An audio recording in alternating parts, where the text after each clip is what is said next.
Hey Eagle fans, I'm Thomas Mott. Welcome into Philadelphia Eagles Now, and today we're going to give you guys the latest Philadelphia Eagles news and rumors to go ahead and close out the first week of July, get you guys ready for what should be a very fun 4th of July weekend, hopefully a safe and happy 4th of July weekend for you and your family. We'll go ahead and start with the crazy, article of the week, the story of the week, and that is Doug Pederson's ranking in CBS Sports' list of the top 10 head coaches right now in the National Football League. So here's the deal. CBS Sports puts out a list where they go, okay, who are the best head coaches in the NFL right now? Not who's going to win the most games this year as a head coach, just who are the best head coaches in the NFL, the top 10 list. So, first off, at a glance, you go, okay, Doug Pederson is on the list, right? Yes, he is. He was listed inside the top 10, which, thinking about it, okay, that's right. He should be a top 10 head coach. The problem is where he was ranked, and more importantly, who was ranked before and ahead of him, because there are a bunch of head coaches that just make no sense being ahead of Doug Pederson, Sean McVay being the main one. We'll get to that here in just one second. Let me just say this, though.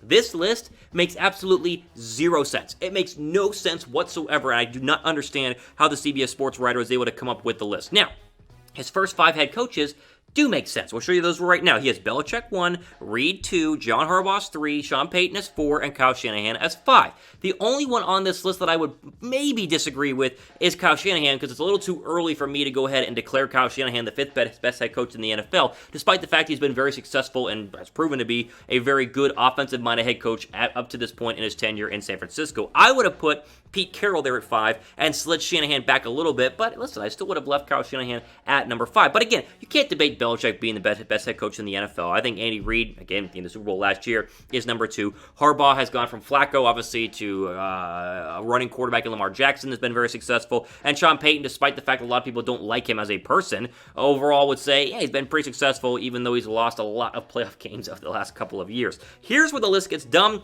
and annoying. It's the 6 through 10. He has Sean McVay at 6. Mike Tomlin at 7, Pete Carroll at 8, Doug Pederson at 9, and Mike Zimmer at 10. So Doug Pederson behind Pete Carroll, Mike Tomlin, and Sean McVay. Why is Sean McVay there at 6? Can anyone explain to me why Sean McVay is ahead 3 spaces than Doug Pederson? It makes no sense. Now, before I tell you why it makes no sense, here was CBS Sports. Apparently thinking this was going to happen anyway, trying to back up their idea of Pederson behind McVay. Quote, Doug Pederson has won roughly 59% of his games. McVay took a bunch of flack for a bad 2019 season, when the Rams still won 9 games. Pederson has won 9 games in back-to-back seasons. He also went 7-9 in his first season, which McVay has never done. On that note, Super Bowls are not the only thing that matters. I'm not going to base my rankings off one game. What? One game? You think the Super Bowl is just one game? The Super Bowl is an entire season where you win a bunch of games and then win a bunch of playoff games and then win the most important game of the entire NFL season. What are teams playing for?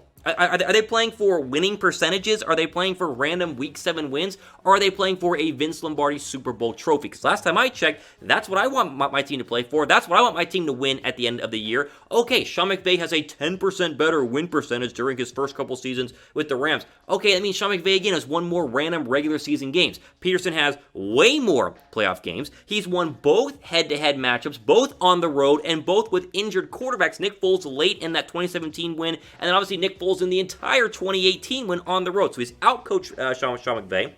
He's won more playoff games. And then, yes, the deciding factor, Super Bowls. Who's won more Super Bowls, Doug Pederson or Sean McVay? Both have had their chances. Both played basically the same team in the New England Patriots. Doug Pederson won. He beat Tom Brady. He beat Belichick. Sean McVay looked terrible. His team looked awful, and they regressed big time last year. This just doesn't make sense. This feels like it was put out there just to tick off a bunch of Eagle fans and Eagle reporters like myself, because you cannot make a case that Sean McVay is better than Doug Pederson when your only criteria is winning percentage, and Super Bowls don't matter that much and are not the only thing that matters. Newsflash, that is the only thing that matters. And 50 years from now, when you think about Doug Pederson versus Sean McVay, right now, you'd go, Pederson won a Super Bowl. Sean McVay has not. This is ridiculous. I don't understand it, and I never really will, because it's a ridiculous overall list. Listen, here's the deal. I told this to my bosses, and they said I could not get 500 people to like this video in support of Doug Pederson. So I'm going to ask you guys right now, like this video if you think Doug Pederson is better than Sean McVay. It's very simple. Do you think Doug Pederson is better than Sean McVay? Give this video a thumbs up. Can we get 500 likes on this video? It'd be very, very nice, because then I can prove to my bosses, 1, that I can get 500 likes on a video, and 2, importantly, that Doug Pederson is better than Sean McVay, which you, as an Eagle fan, should agree and understand that. So like this video if you guys think Doug Pederson is better than Sean McVay. All right, moving on. So you remember how the NFL season is supposedly it's going to happen right on time, and how training camp starts on July 28th, and that NFL is going to go for a full 16 games and have no worries. Well, it's getting a little interesting here. So the news this week is the NFL, of course, canceled 2 preseason games, reducing the preseason schedule to 2 games instead of 4. The Eagles also recently put out a statement to all season ticket holders saying they're going to defer payments again till after the 4th of July weekend, meaning that season ticket holders are kind of sitting there going, are we going to be able to get season tickets? Are we going to be able to get tickets to Eagle games? It's all kind of still up in the air. So first off, the preseason schedule was supposed to be at the Colts for the Eagles, at the Dolphins, Patriots at home, and then the Jets game. So the NFL has canceled 2 of these games, and people are wondering which 2. They canceled the first game and the 4th game. So the Eagles will not play on the road against the Colts, and they will not play at home against the Jets in Week 4. So they will have at the Dolphins, which is kind of fun. You get to see Tua play, apparently. And then, of course, the dress rehearsal game, normally the Week 3 game, against the New England Patriots will be at Lincoln Financial Field. Now, before I show you what the Eagles had to say about their season tickets, if you guys would actually attend an NFL game this year, despite everything else going on,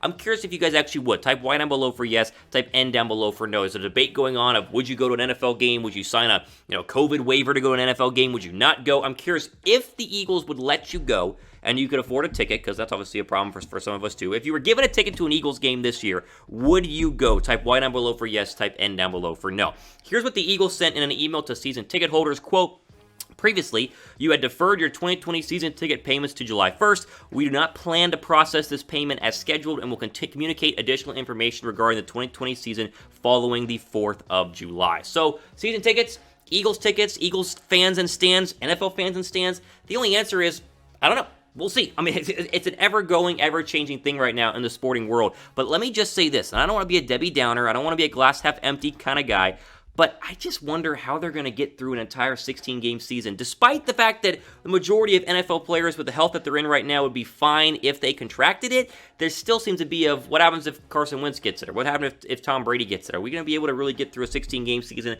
I think the NFL just doesn't know the answer to that. I think the players and teams don't know the answer to that, and that's why the Eagles are pumping the brakes on tickets being held back. The NFL said, in terms of the preseason going back, it's because they want to give the players more time to get in football shape, so we'll see what that means in terms of the season, but hopefully this is not a sign of bad things to come in terms of not having a 2020 season, because every Eagle fan and every NFL fan is like, come on, we've got to have a season, and I really hope that we do. Speaking of taking those preventative measures, though, if you do go to a game or you were going to be in public and they were going to mandate you wear a mask, be sure to wear a mask that is actually cool looking and represents the Philadelphia Eagles. Chatsports.com/Eagles mask has you guys some crazy good deals right now in terms of staying safe and repping the Philadelphia Eagles. So you can get 1 mask for $14.99 right now, and that'll ship within 2 business days. And then 2 masks for $19.99 and 3 for $24.99. They're all there right now on sale. Chatsports.com/Eagles mask. Link is down below in the description. I encourage you guys to go ahead and pick one of those up.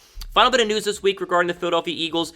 Do you remember that Dallas Goedert bar fight where the video surfaced of Dallas Goedert in a South Dakota bar just getting clobbered by some random bystanders, some random Florida man, as they said, getting knocked out and eventually going to the hospital? Well, TMZ was able to speak with Kyle Hadala, who allegedly is the person that was charged with simple assault whenever he punched Dallas Goedert. And Hadala has a different story compared to what Dallas Goedert and other people were saying whenever that whole incident actually happened. Before I show you what Hadala's told to TMZ, be sure to subscribe to Philadelphia Eagles now, because we are growing fast and we have great content coming up here, as of course we're getting close to training camp. And once we get to training camp, there'll be plenty of news, and we'll have you guys covered for that here as well. So be sure to go ahead and click that big red subscribe button. So Hadala, I believe that's how you say his last name, said this to TMZ just the other day, quote, "They," I think that's Dallas Goedert and his friends, "were extremely aggressive and disrespectful. They picked out my smaller colleague from the group, got in his face, and made very threatening remarks toward his personal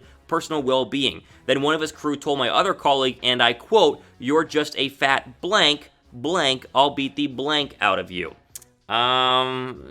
Interesting overall remarks there. So he's saying that Goedert and his crew were the ones who instigated, and then he was strictly, I guess, defending himself in terms of, not wanting his buddy to get beaten up. Who do you believe here? I have absolutely no idea. Again, Hadala was charged with simple assault. Dallas Goedert was not charged with anything in terms of assault or anything like that. So maybe more will come out of this, but it's just something to keep an eye on right now, because Goedert is very important in the Eagles' overall season. He's the number 2 tight end in what is really a a make or break year. Not really, because he has some more seasons left under his contract, but Goedert needs to show up and show out like he did during the remainder of the 2019 season. So hopefully Goedert can double his stats from last year, or at least 1.5 times his stats from last year. But he's got to be on the football field to do so. And the hope is that this whole bar fight thing is sorted out, and it's kind of all put in the past, and he can get to training camp and have absolutely no worries. There you go, though. All time we have for today here on Philadelphia Eagles Now, trying to get you guys the latest Eagles news and rumors. Pederson is a top 5 head coach. He's not behind Sean McVay. Don't let anyone else tell you differently. And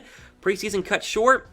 Does that mean anything for the NFL season? Does it mean nothing? We'll keep an eye on that. Hopefully, please let us have an NFL season, because the Eagles are going to be fun this year, I think. And I think that missing out on the year would be very, very disappointing for not just every Eagle fan, but every NFL fan in general. Again, all time we have for today here on Philadelphia Eagles Now. I'm Thomas Mott, signing off for the rest of your day.